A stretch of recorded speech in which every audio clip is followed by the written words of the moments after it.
victims in tribal regions of Pakistan, Yemen and Afghanistan, it's the last sound heard before bloodshed ensues. A constant whirring that gets louder before it becomes visible. But for residents of the quiet coastal town of Aberporth in West Wales, the sound of looming carnage is synonymous with daily life. This is the area where the RAF tests its Watchkeeper drone from. As you can see, there's one taking off behind me as we speak. In good weather, the drones take off throughout the day and during the night. And as you can hear, the noise is so high-pitched and dominating that local residents have called this area the buzz box.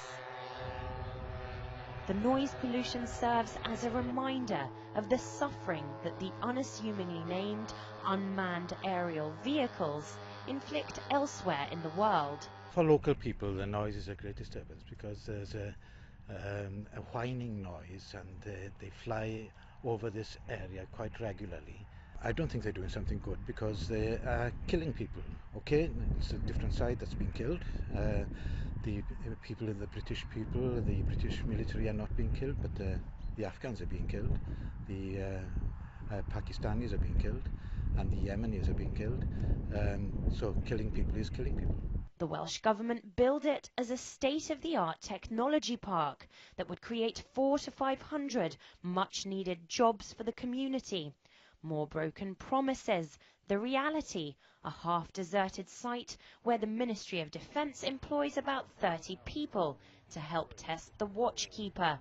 There is a sense of frustration in the area at the lack of imagination and development of the local economy.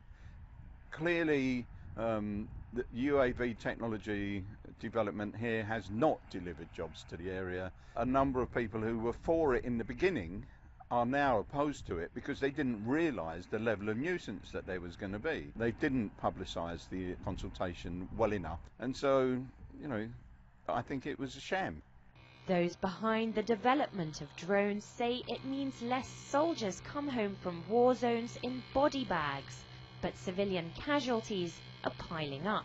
The UK has undertaken 349 drone strikes in Afghanistan as up until this week.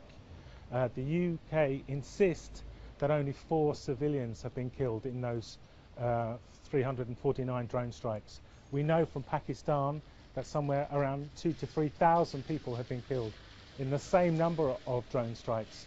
So either the UK is 100 to 200 times better at this than the US Air Force, or there's something seriously wrong with those drone figures. Because of these unmanned systems, it's a lot easier to go to war, and therefore there will be much more warfare, and the world isn't safer. The British government has already spent £2 billion on development, but they're about to commit another £2 billion on a new armed drone under the scavenger programme. Of course, it could be better spent. It could be spent on hospitals and schools rather than on killing machines.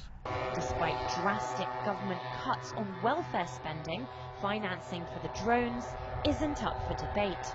In West Wales, millions are being poured into the Watchkeeper without any result. It's already running 2 years late. To the dismay of locals, the daily testing, along with the blood-curdling noise, drones on. Molly Boyko, RT, West Wales.